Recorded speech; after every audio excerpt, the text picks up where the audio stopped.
여러분 한 주간 또 잘 보내셨지요? 네. 오늘 이제 지난번에 왔던 우리 또 청년 오늘 와서 같이 또 예배 드리도록 하고 우리 김기현 우리 또 팀장님도 왔고 우리 주영이도 함께 엄마랑 와서 참 다정하게 예쁘게 참 예배 드려서 너무 감사하고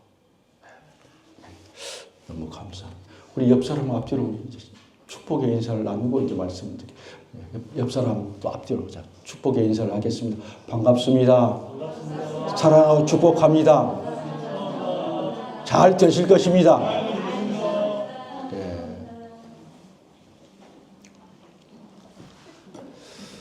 지난주에는 우리 교회 이제 중요한 행사 항존직 임직 예배를 드렸습니다. 드리고 갔던 그 목사님한테서 전화가 왔습니다. 우리 교회 와서 자기가 처음으로 이렇게 항존직 와서 임직식에 설교를 했는데 참 너무 우리 성도들 모습을 보면서 너무 감사하고 자기가 은혜를 너무 많이 받았다. 그렇게 이야기하고 그러면서 그 앞에서 그 찬양을 인도한 그 찬양 인도하신 분이 어떤 분이냐고 그렇게 물어보면 어떤 분이 우리 교회 아주 열심히 있는 집사님이죠. 그렇게 했더니 그러냐고. 보기에 너무 좋았던 것 같아요. 그 목사님 보기에. 혹시라도 어디서 스카우트에서 오신 분인가 그렇게 생각하시는가. 사랑하는 눈으로 늘 저보다 나이가 뭐 조금 몇 살 아마 좀 왔는데 친 형제처럼 지나고 같은 이제 대학원 동기인데 형제처럼 지내고 또 형 아우로 이렇게 잘 지내고 있습니다. 누구보다 저를 또 사랑하고 또 챙겨주고 와서 또 너무 감사했다고. 자기가 첫 경험이고 평생 우리 교회를 위해서 기도해 주시겠다고 그분 이야기를 해서 너무 감사했습니다. 우리 하는 모습이 너무 아름다운 것 같았죠. 그 목사님 보기. 하나님 보시기에도요. 우리가 최선을 다하고 잘하고 멋진 거 하나님 보신 게 아니에요. 부족하지만 최선을 다하고 오늘도 기도하고 간절한 마음으로 사모하고 또 삶 속에서 힘들고 어려운 속에 다 주님 의지하고 그리고 나서 함께 찬양하고 함께 예배하고 그 모습을 하나님이 귀하게 여기시고 그걸 가장 하나님께서 최고로 으뜸으로 하나님이 여기신다는 거예요. 마음을 다해서 최선을 다해서 내가 주를 섬기고 주의 몸된 교회를 섬길 때에 하나님이 기뻐하는 왜? 하나님의 집이니까요. 여러 가지 수고 많이 했어요. 여러분. 준비하고 애쓰고 다 하나하나가 다 여러분의 수고와 정성, 마음이 다 들어있는 거예요. 그것을 하나님이 하나도 버리지 아니한다. 하나도 땅에 떨어지지 않는다. 하나님 다 기뻐 받으신다. 너무 감사합니다. 오늘 말씀의 제목은 하나님의 은혜에 감사하며 즐거워하라. 같이 합니다. 이제 시작. 은혜에 감사하며 즐거워하라. 지난주 설교 중에 동물 이야기를 한번 했었죠.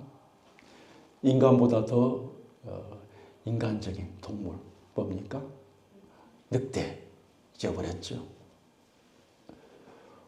어렸을 때는 그 어미뿐 아니라 아빠 늑대가 새끼들 잘 돌봅니다. 보통 동물들은 어미가 돌보죠. 근데 늑대는요, 아빠도 함께 돌보는 거예요. 참 가정적이에요. 한 번 결혼하면 평생 갑니다. 그 짝이 죽어도 결혼 않습니다. 그 짝이 죽으면 슬퍼가지고 슬프다가 혼자 죽기도 하는 것입니다. 참. 그리고 나이가 들면 이 새끼들이 이제 엄마 아빠가 사냥을 할 수 없잖아요. 그럼 그 자녀들이 커서 사냥을 해다가 엄마 아빠를 봉양하는 참동물입니다. 맹수의 왕 사자는요, 나이 먹고 힘들고 그러면 쫓겨납니다. 끝까지 참 부모를 책임지는. 또 동료 중에 하나가 뭐 싸우다가 무슨 일이 있어서 다치면 그 동료를 버려둔 게 아니고 반드시 그 동료 옆 다친 짐승 옆에 다른 하나가 그 옆에 붙어 있어서. 왜 붙어 있어요?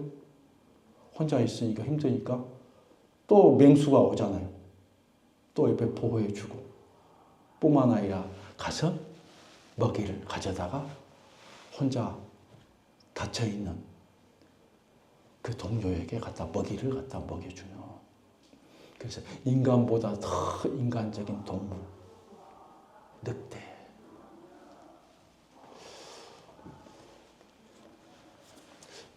(6.25) 때 북한에서 월남한 그런 한 10살 된 전쟁 고아가 있었습니다. 소년이 너무 배가 고파서 배를 채우기 위해서 미군 부대 쓰레기통 여기저기를 이제 헤매다가 안 해본 곳이 없었어요. 그러다 빌리라는 미국 사병을 만났습니다. 그리고 그 사병에 심부름을 해주고, 그리고 그 미군 부대에서 이제 뽀이로 심부름꾼으로 생활하게 됩니다. 이 빌리라는 미군 병사가 이 아이를 친동생처럼 아껴줍니다. 사진을 보니까 12살 때에 미군 병사하고 그래서 참호 앞에서 찍은 사진이 있더라고요. 한 번은 적군의 포탄이 그 가까이 이제 기름 탱크에 떨어집니다. 확 기름이 붙자마자 이 소년이 큰 화상을 입습니다. 오랫동안 치료를 받습니다. 그때 이 빌리라는 미군 병사가 늘 찾아와서 이 소년을 위로해 줍니다. 전쟁이 끝나고 이제 고국으로 돌아갔습니다. 이 소년은 모자 공장에 이제 취직해서 기술을 배웁니다. 열심히 배워서 이제는 모자를 만드는 회사를 차립니다. 그래서 1년에 1억 개 이상, 1년에 1억 개 이상의 모자를 만드는 회사로 발전합니다. 세계에서 가장 많은 모자를 생산하는 그런 사람이 됩니다. 이 사람, 이 청년의 마음속에는 옛날에 그때에 힘들고 어려울 때 자기를 그렇게 챙겨주고 돌봐줬던 그 병사가 생각이 납니다. 그래서 미국으로 가서 미국에 무역하면서 세계적으로 가장 모자를 많이 만든 회사이기 때문에 홍보차 미국에 가면 꼭 미국에 광고를 내가지고 찾습니다. 그때에 근무했던 그 미군 부대, 그 미군 부대에 근무했던 사람들 쭉 수소문해서 찾습니다.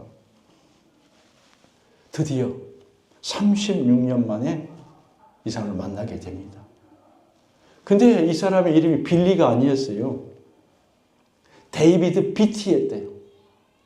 비티를 그냥 T 발음을 잘 안 하니까 비리 하다가 빌리가 된 거예요. 자, 찾아봤더니 필라델피아에서 빌딩 청소를 하는 아주 가난하게 사는 그런 청소부였다는 거예요. 얼마나 참 만나서 둘이 뜨겁게 포옹을 하고 그러면서 이야기합니다. 내가 형님이라 형님. 한 10살 정도 차이가 나니까. 내가 형님 덕분에 이렇게 회사를 차리고 정말로 세계적인 그런 회사로 내가 만들었는데 너무 감사하다. 그러면서 형님의 자녀들 다 우리 회사에 취업할 수 있도록 다 할 테니까 다 아들들 보내달라고. 그리고 손주들이 공부할 수 있도록, 대학 졸업할 수 있도록 학자금 다 내가 장학금으로 지원해 주겠다고. 그리고 장학금을 계속해서 지원해 줍니다. 국내외 6개국에 백학마을이라는 이름을 했는데 빌리란 이름을 해가지고 빌리 회사. 그러니까 은혜 받았던 그때 가장 힘들었던 북한의 함흥에서 원래 출신인데 일제강점기에 굉장히 힘들어가지고 만주로 다 가족들이 가가지고 어떻게 해서 내려왔는데, 북한으로 내려왔는데, 그래서 살기 위해서 혼자 호롤단신으로 완전 전쟁 고아죠. 혼자 남쪽으로 내려온 참 이런 사람이었죠.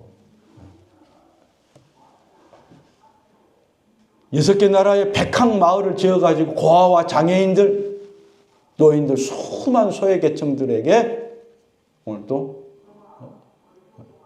가지고 있는 것을 지원해주고 있습니다.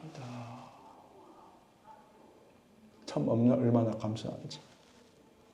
저는 이 기사를 읽고 그 내용을 준비하면서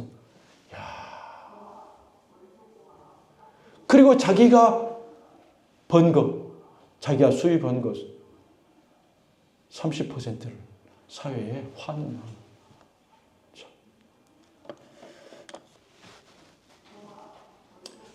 은혜는 돌에 새기고 원수는 물에 새기라는 말. 은혜는 돌에 새긴다. 은혜는 잊지 말아라는 거예요. 36년이 흘러도 은혜를 잊지 않고 그 은혜를 말로만이 아니죠. 최선을 다해서 그렇게 찾았고 그리고 뭐요? 그것을 받았던 은혜를 10배, 100배로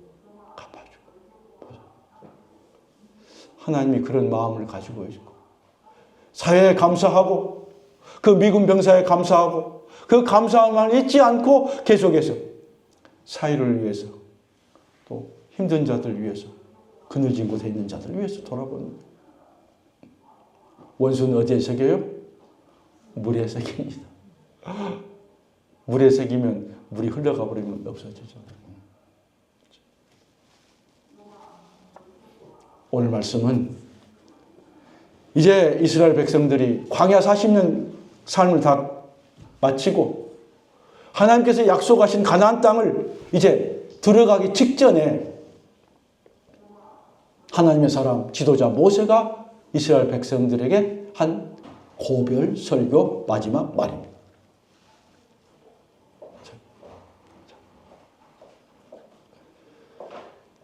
모세는 참 마음이 힘들었어요. 왜냐하면 하나님이 약속했고 하나님이 예비한 그 가나안 땅, 그 땅에 다 들어가는데 모세 너는 거기에 들어가지 않고 못하고 나는 그 땅을 바라보면서 거기에서 죽을 것이다. 하나님 말씀했잖아요. 120살이 됐어요. 아니 요단강 건너면 다 같이 들어가는데 못 들어가다니. 마지막 고별 설교를 이스라엘 백성들에게 하는 겁니다. 무슨 설교예요? 앞으로 너희에게 좋은 땅, 너희에게 많은 축복이 너희에게 주어질 것인데 그 축복을 그 땅에 들어가서 너희가 가장 먼저 해야 될 일이 있고 가장 중요한 일이 있다. 너희가 그것을 하기를 바란다. 마지막 유언과 같은 고별 설교를 오늘 모세가 오늘 그들에게 하고 있는 겁니다. 오늘 모세는 강한 의조로 말하고 있습니다. 11절 말씀 같이 합니다. 내 하나님 여호와께서 너와 내 집에 주신 모든 복으로 말미암아 너희 레위인과 너희 가운데 거류하는 객과 함께 즐거워할지니라. 아멘. 이 말씀은요, 너희가 앞으로 복을 받게 될 것인데 받은 복을 기억하고 그 복을 실천하라는 거예요. 하나님께서 받은 복과 은혜를 그거 가지고 너희 혼자만 먹고 사는 게 아니라 그것을 다른 사람들에게 어디에 객, 품팔이 하는 사람들이 일용 근로자 또 노예 그런 자들에게 너희가 받은 것을 흘려보내서 그들도 살게 하라는 거예요. 왜? 너희도 예전에 애굽에서 너희도 종이었고 나그네였다는 거예요. 옛날을 기억하라. 하나님의 은혜를 깨닫고 그걸 기억하라는 거예요. 감사는요. 감사는 그 은혜를 기억하는 거예요. 땡큐잖아요. 땡큐. 싱크해서 생각한다는 거예요. 그러니까 아무리 부모님이 나에게 잘해주고 해도 그 자녀가 부모에 대한 사랑, 그 은혜를 생각하지 아니하면 효도할 수 없습니다. 부모는 당연히 부모는 당연히 자식한테 해야죠.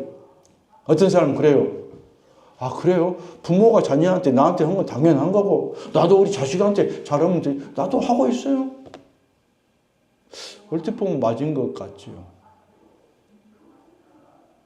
그건 짐승보다도 늑대보다도 못한 사람이에요. 생각하는 거예요. 은혜를 생각하고. 그 은혜를 생각하고 내가 뭐예요? 실질적으로 내가 실천을 하는 거예요. 자, 그렇다면 어떻게 하면 우리가 하나님 앞에 우리가 은혜를 받았는데 지금까지 여기 올 수 있었던 거, 고3까지 잘할 수 있었던 거, 내가 청년이 되고 직장에 있는 거 다 부모님의 은혜고 또 뭐예요? 크게 본다 하나님의 은혜예요. 그러지 않습니까? 그래서 우리는 어떻게 해야 되냐? 첫 번째,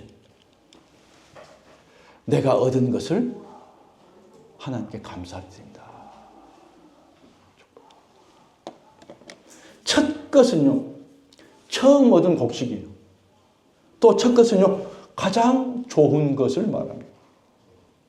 우리가 첫 번째, 첫 번째, 내게 가장 좋은 것. 2절에 보니까 그들이 하나님께서 주신 가나안 땅에 들어가서 가장 먼저 해야 될 것을 말씀하고 있습니다. 1절, 2절 같이 읽겠습니다. 시작. 내 하나님 여호와께서 내게 기업으로 주어 차지하게 하실 땅에 내가 들어가서 거기에 거주할 때에 내 하나님 여호와께서 내게 주신 땅에서 그 모든 소산의 만물을 거둔 후에 그것을 가져다가 광주리에 담고 내 하나님 여호와께서 그의 이름을 두시려고 택하신 곳에서 그것을 가지고 가서. 무슨 말씀입니까? 토지의 모든 만물, 천열매죠. 그걸 거둔 후에 그것을 가져다가 광주리에 담아가지고 하나님의 성전에 가지고 가서 감사해라는 거예요. 그래서 감사는요, 드리는 사람의 마음과 정성이 담겨 있어야 하나님이 기쁘게 받는. 억지가 아니에요. 체면으로 드는 게 아니에요. 자원한 마음으로, 감사한 마음으로. 부모를 돌아볼 때 멀리 있는 자녀들 이제 부모 생신이나 명절이나 그럴 때나 오죠. 무슨 일이 있을 때. 근데 또 명절이네. 또 벌써 부모님 생신이네. 안 할 수는 없고. 그렇게 한다면요, 받는 부모님도 모처럼 내려왔어요. 멀리서 내려왔는데 참 힘들죠.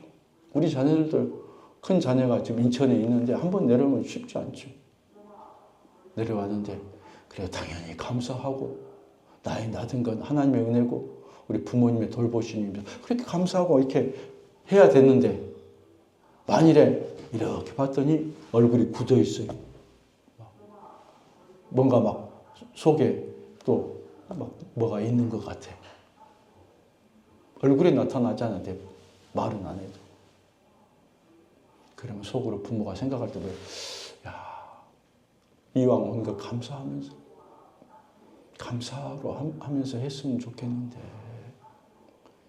물론 직장 생활하고 뭐하고 힘든 일이 있죠. 의무라고 생각하면요, 의무로 생각한 그 순간에 짐이 되어버리는 거예요. 부모가 짐이 되어버리는 거예요. 감사로 생각하면요, 이런 기회에 있어서 부모님 뵌다. 이런 기회에 있어서 또 형제도 보게 된다. 조카들도 본다. 그리고 얼마나 감사하고 은혜가 있는 거죠. 감사는요, 그 사람의 마음이 담겨있고 정성이 담겨 있어야 된다. 오늘 이 찬양팀 뜨겁게 하나님 앞에 찬양을 드렸어요. 우리 성도들과 함께 드립니다. 성도들에게 한 찬양이 아니에요. 이 찬양을 하나님께 드리는 거예요. 그러잖아요. 이 예배를, 온 예배를 하나님 이 시간 받아 주옵소서. 하나님 이 시간 임재하여 주옵소서. 그렇게 하나님께 드리는 우리 찬양팀과 우리 성도들이 찬양할 때에 어떤 사람은 막 감사함으로 손을 들고 찬양하는 사람이 있고, 어떤 사람은 그냥 고개만 끄덕거리는 사람이 있고, 어떤 사람은 속으로 간 사람이 있다. 하나님이 우리의 찬양과 예배를 받으시는데 감사와 기쁨과 내 온 마음을 정성을 다해서 하나님 올려드릴 때에 하나님 기쁘게 봐주신다. 기교가 아닙니다. 맨날 매주마다 한 게 그게 아닙니다. 그 속에 일주일 동안 기도하면서 준비했고, 또 간절히 하나님 이 찬양을 받아주시옵소서 간절한 마음을 담아서 이 찬양을 드릴 때에 하나님의 흡족하고 기쁘고, 그래, 내가 너희에게, 야, 너희가 원하는 너희의 복이 뭐냐, 너희가 원하는 게 뭐냐, 하나님이 그것을 받으시고 우리에게 은혜를 주시고 복을 주신다. 마음과 정성이 들어있어야 됩니다. 오늘 여호와께서, 하나님께서 그들에게 이제 그 땅에 들어가면, 지금 아직 안 들어갔어요. 앞으로 너희가 그 땅에 갈 건데, 들어가고 안 들어가면 아니에요. 하나님이 들어간다고 하면 반드시 들어가는 겁니다. 왜? 하나님의 말씀이기 때문에. 하나님의 말씀은 절대로 변하지 않습니다. 들어가게 가면 너희가 첫 번째 해야 할 것은 하나님의 은혜를 깨닫고 감사하면서. 왜요? 40년 동안 광야에서 힘들고 어려웠죠. 그전엔 노예했죠. 노예 해방시키고 훈련시켜서 거기에 온 거, 이제는 거기서 집을 짓고 또 밭을 가꾸고 과실나무를 심고 거기 살게 되는 거죠. 정착해서 살게 된 것, 그 은혜에 감사하면서 거기에 난 첫 열매 만물을 하나님께 드리는 겁니다. 소산의 만물을 드리는 일은 하나님의 은혜를 깨닫고 그 은혜에 보답하는 것입니다. 오늘 우리도 하나님께 주신 은혜, 1년 동안 하나님께 주신 은혜를 감사하면서 우리의 마음을 하나님 바구니에 담아서 하나님께 진실로 드릴 때에 하나님 기뻐하시고 더 큰 은혜를 우리에게 주신다. 잠언 3장 9절 10절 같이 합니다.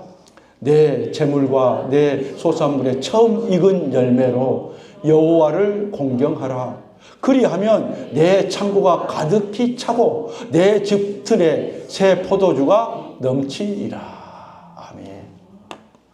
우리의 소산, 처음 익은 열매 그걸 가져다가 다 드린 거 아니에요. 처음 익은 열매를 갖다가 하나님 앞에 드리면 뭐예요?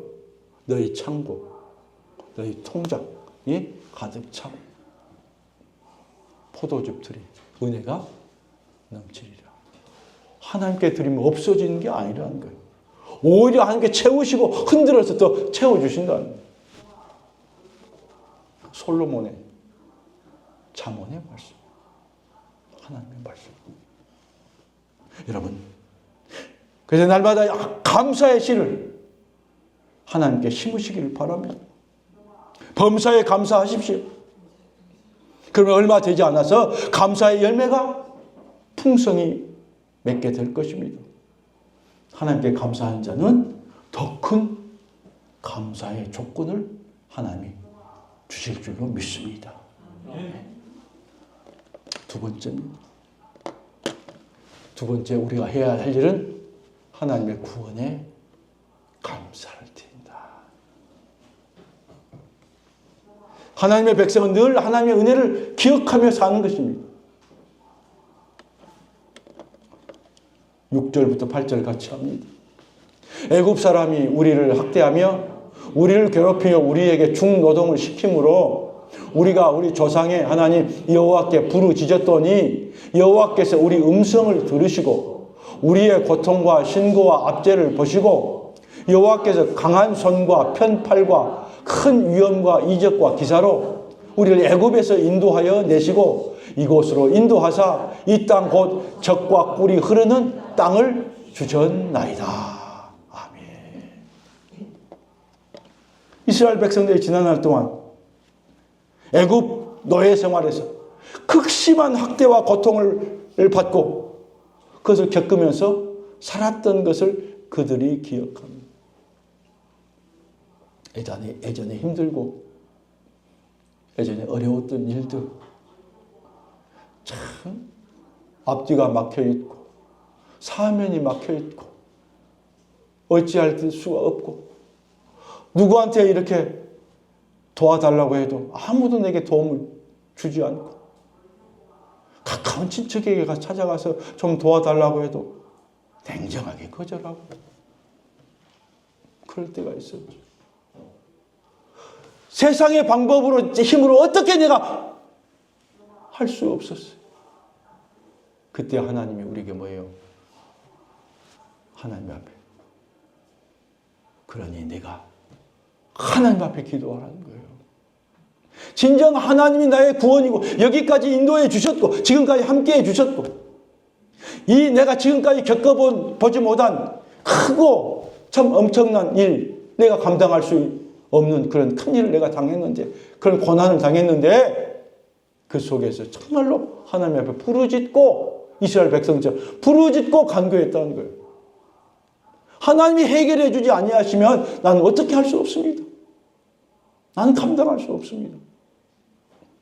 부르짖었더니 여호와께 그들이 부르짖었더니 하나님이 그 음성을 들으시고 그들의 고통과 고민과 염려와 근심과 걱정들을 하나님께서 해결해 주셨다. 그래서 여러분요 그런 고난과 어려움을 겪고 여기까지 온 줄로 믿습니다. 너무나 감사합니다. 그렇습니다. 하나님은 지난날 우리들의 고통과 고난을 한 번도 잊은 적이 없습니다. 왜 우리에게 고난이 옵니까? 고통이 옵니까? 어려움이 옵니까? 아무 일 없고 모든 다 순탄하고 잘 되고 우리 부모님도 다 건강하고 버스에서 넘어져가지고 다치고 그런 일이 전혀 없고 있었으면 얼마나 좋을까요? 근데 생각지 못한 그런 일들이 뭐예요? 생기는 거예요. 사고가 나는 거예요. 하나님, 그걸 우리를 향해서 뭐예요? 하나님께 부르짖으라는 거예요. 기도하라는 거예요. 기도하라는 거예요. 하나님, 우리를 한 번도 잊은 적이 없어요. 우리가 힘들고 어려울 때에 고난 가운데 있을 때에도 우리의 신음소리, 우리 송소리 하나도 다 하나님이 듣고 계신다는 거예요. 시편에 보니까 하나님은 졸거나 주무시지도 않는다는 거예요. 우리 온유가 태어났는데 온유가 여태 누워 있었어요. 또 자다가 깨다가 하다가 소리가 없으면 이 녀석이 잘 자고 있는지 어쩐지. 이제 며칠 전에 이제 드디어 이 온유가 뒤집기를 했다는 거예요. 뒤집어. 1단계 뒤집어. 그래가지고 그 뒤집었는데 이제 목을 잘 가누기가 힘들어서 막 그것도 낑낑대죠. 목 하나 가둔 것도 힘들어요. 그래서 옆으로 막 고개를 하고. 그걸 보면서 혹시 이 녀석이 코를 땅에 이불에 혹시 받고 있으면 어쩐가. 제대로 자고 있는 늘 소리가 나도 보고 소리가 안 나도 보는 거예요. 하나님이 우리 아버지 하나님이 우리가 한숨만 쉬어도요. 한숨만 쉬어도 아니 무슨 일이냐? 너 왜 그래? 하나님 다 왜 그래요? 부모가 왜 보고 있어요? 하나님 보고 있어요? 그 문제를 어려움을 해결해 주려고 보고 있는 거예요. 그냥 그냥 받고 그냥 혼자 힘들라고 이렇게 있어라. 그럼 부모가 다시 이렇게 뉘어주고 잘 할 수 있도록 뉘어주고 그렇게 하는 게 부모 아닙니까? 이사야 49장 15절 16절 합니다. 여인이 어찌 그 젖먹는 자식을 잊겠으며 자기 태에서 난 아들을 긍휼히 여기지 않겠느냐. 그들은 혹시 잊을지라도 나는 너를 잊지 아니할 것이라. 내가 너를 내 손바닥에 새겼고 너의 성벽이 항상 내 앞에 있나니. 아멘. 한 번도 하나님 우리 잊은 적이 없고 우리 신음에도 하나님 그 신음을 듣고 계시고 오늘도 우리의 간구를 우리의 고민 고난을 다 듣고 계신 우리 아버지입니다. 그렇기 때문에 우리 여기 온 겁니다. 우리가 잘나서 열심히 노력해서가 아니에요. 물론 그런 것도 있죠. 하나님이 되게 하시니까 되는 거예요. 건강 하나도 하나님께 붙들어주지 않으면 우리가 설 수가 없다는 걸 알잖아요. 자식도 내 마음대로 할 수 없어요. 조금 힘든 일 있고 어려운 일 있으면 막 부모의 가슴은 아프잖아. 자식의 나이가 40이 되어도요. 부모의 마음은 덜 그 자식이 어떻게 지내는지 믿음으로 살고 있는지 더 생활은 어떻게 하고 있는지 손주들은 어떻게 있는지 부모는 자식을요. 이 땅의 삶이 끝나는 날 동안 자식을 마음에 지울 수 없습니다. 여러분 그렇죠. 그게 부모입니다. 세 번째입니다. 하나님의 은혜는 뭐예요? 지금 감사하는 거예요.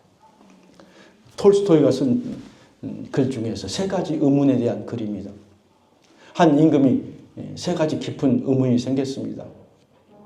첫째, 인생에서 가장 중요한 시기가 언젠가?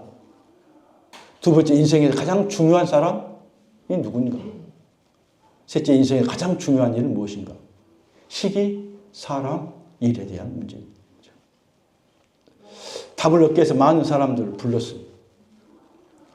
의견을 드렸습니다. 만족할 만한 결과를 얻지 못했습니다.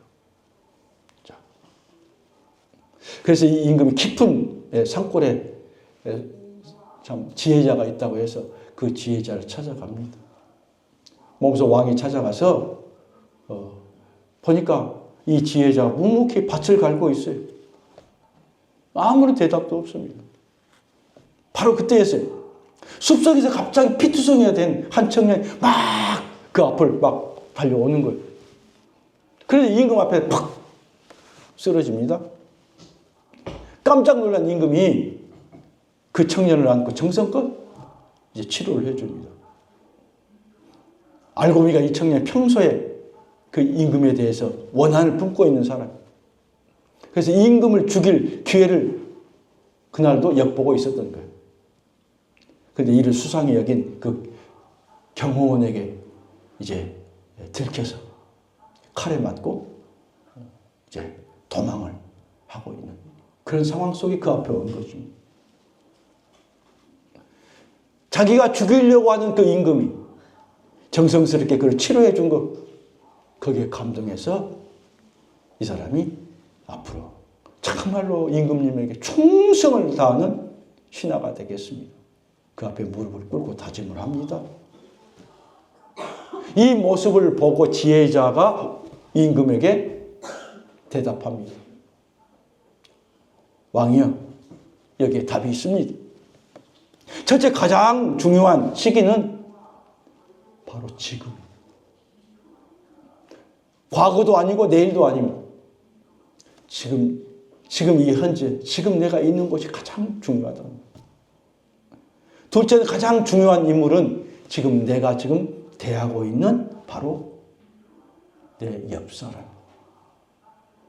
나와 함께 있는 사람이, 내 옆에 있는 사람이, 나와 함께 살고 있는 사람이 가장 중요한 사람이에요. 셋째 가장 중요한 일은 내가 지금 겪고 있는, 대하고 있는 일이 가장 중요해요.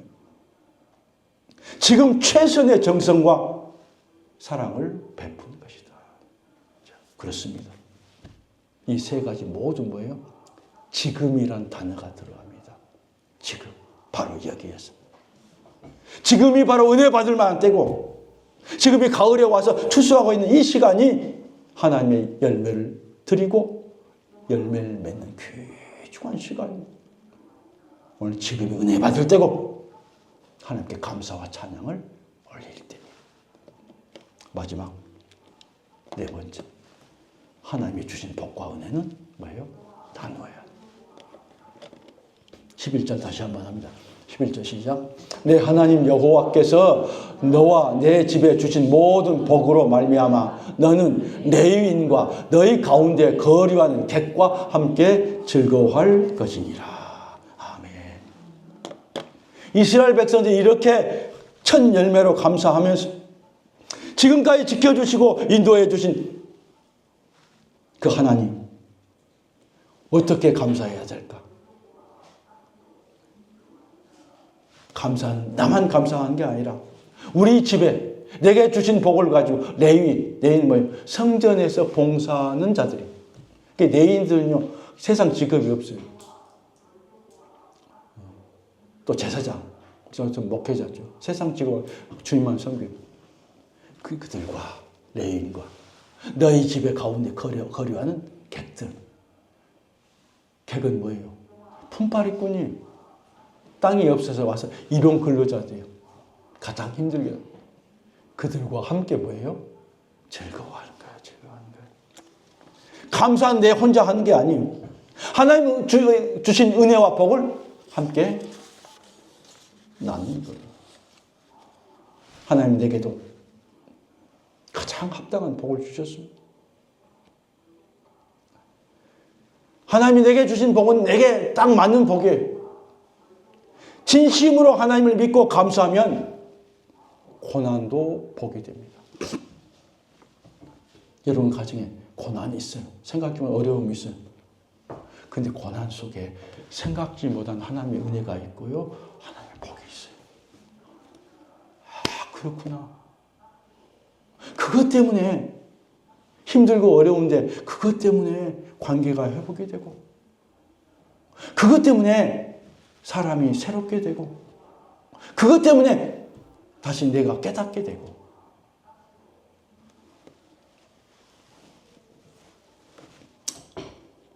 우리 자녀들 키우면서 자녀들이 갑자기 몸이 아파요. 뭐 조그만 막 창문이 깨어져 가지고 이렇게 상처가 난다 할지 막 갑자기 힘들지. 그러면 무슨 생각이 나요? 좀 건강해, 애들이 좀 건강했으면 좋겠, 왜 병치료하고 아프다냐? 막 아내한테도 사모님한테도 얘들이 막 왜 이렇게 하냐고 막 뭐 짜증을. 아니죠, 그것은 아니죠. 그 모습을 보면서요, 자녀가 아픈 모습을 보면서 바로 제가 내가 가장으로서, 남편으로서, 아버지로서 내가 역할을 잘 못하고 하나님 앞에서 내가 제대로 서 있지 못해서 그러구나 라고 깨닫고 하나님 앞에 회개하고, 하나님, 우리 자녀가 갑자기, 우리 아들이 이렇게 힘들고 어려운 거 저 때문입니다. 제가 잘못해서 그럽니다. 깨닫고 회개하고 하나님 찾는 거예요. 하나님이 고난을 통해서, 어려움을 통해서 우리 깨닫게 하신다는 거예요. 알게 한다는 거예요. 그리고 나를 낮추게 한다는 거예요. 나를 겸손하게 한다는 거예요. 다시 한번 부모를 생각하고, 다시 한번 형제를 생각하고, 다시 한번 이웃을 생각하고, 우리 성도를 생각하고, 그런 마음을 내게 주신다. 그게 축복이죠. 이제 그걸 가지고 내가 끝나는 거예요. 여러분, 우리 몸속에 수많은 세균이 있는 거 아시죠? 여러 가지. 그 세균 중에서 좋은 세균이 있고 또 우리에게 유익균이 유익균, 또 우리에게 나쁜 영향을 미치는 세균도 있습니다. 사람의 장 속에 가장 많은 세균이 뭐냐? 박테로이데스라는 이름이 좀 박테로이데스라는 그런 세균이 있는데 장내 미생물의 16%를 차지하고 있대요. 이 세균이 하는 역할은 탄수화물, 지방을 분해해서 소화를 돕습니다. 이게 너무 양이 많아지고 증식되면 염증을 일으켜요. 오히려 힘들어요. 근데 이게 너무 적으면 비만증, 자폐증, 우울증, 정신분열증 초래할 수 있습니다.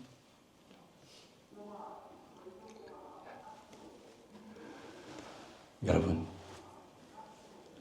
우리 속에 좋은 것도 있고 힘든 일이 있고 생각해보면 감사의 조건이 얼마나 많은지, 범사에 감사할 일이 얼마나 많은지, 아무리 힘들고 어려워도 내가 감사할 때에 그것을 감사로 내가 바꾸어서 내가 그 감사할 때 오히려 내 인생이 바꿔집니다. 염려와 근심을 여러분 기도의 제목으로 바꾸시길 바랍니다. 아이고, 오늘도 내게 기도 제목을 하나 주셨네. 몸이 아프고, 이것도 기도 제목이네. 고난을 극복하고 어려움을 극복한 최선의 길은요, 감사하는 삶이에요. 현재 고난이 극심해도 거기에 하나님의 선하신 뜻과 선하신 목적이 있습니다. 여러분 아멘 안 하시나요? 고난 속에 분명히 하나님이 선하신 뜻과 목적이 있습니다. 왜냐하면 하나님이 선하시고요, 인자하시고 영원하신 분이에요. 그리고 하나님 정의로우시고 공평하신 하나님이시다. 그 고난을 내가 감사로 받아들일 때에 우리의 믿음이 성숙해지고, 그것을 하나님께서 내게 주시는 은혜로, 내게 주신 훈련으로 내가 받아들이면, 훈련 뒤에는, 고난 뒤에는 반드시 하나님의 축복이 있습니다. 골이 깊으면, 계곡이 깊으면 뭐가 높아요? 산이 높습니다. 고난이 많고 고난이 깊으면 하나님이 내게 주실 그 축복이 내가 생각할 수 없을 정도로 큰 축복이다. 그걸 받아들이고 감사함으로 나아가. 그러면 감사함으로 인생이 바뀝니다. 클로스비라는 그 사람이 태어난 지 6주 만에 시각장애인이 된, 얼마나 낙심했겠어요. 보지 못하는데. 그런 장애를 극복하기 위해서 찬송가를 작사를 글을 무려 600곡을 작사를 합니다. 우리가 지금 쓰고 있는 찬송가도 3곡이나 또 대표적으로 틀려 있어요. 383장 나의 갈 길 다 가도록 예수님도. 이게 얼마나 참 나의 갈 길 다 가도록 주님께서 인도하신다. 믿음이 아니면 그렇게 쓸 수 없잖아요. 우리 예수님이 인도하시는데 내가 이렇게 시각장애인이 태어날 때 멀쩡히 태어났는데 6살 때 그렇게 생각하죠. 나의 갈 길 다 가도록 예수님. 380절 나의 생명 되신 주 내가 주님 앞에 나아갑니다. 430절 나의 영원하신 기업 생명보다 귀하다. 자, 말씀을 맺습니다. 하나님 이 시간 우리에게 감사하라고 명령합니다. 감사한 마음으로 하나님을 찬양하고 그를 힘입어서 하나님께 감사하라고 명령합니다. 감사할 때 우리 인생이 풍요로워지고 감사할 때 우리 삶 속에 은혜가 임합니다. 감사할 때 내 마음에 두려움, 염려, 근심, 걱정들이 물러가고 내 속 하나님이 주신 평강과 기쁨이 샘솟듯 솟아나게 됩니다. 하나님이 우리의 삶의 때를 따라서 열매를 맺게 하시고 부족함이 없게 하십니다. 주신 은혜를 다시 한번 생각해 보면서 그 은혜에 감사하고 범사에 감사하면서 우리에게 주신 그 은혜와 축복을 함께 이웃과 관계된 자들에게 함께 나누고 드리는 귀한 여러분의 삶이 되기를 주님 이름으로 축복합니다. 아멘.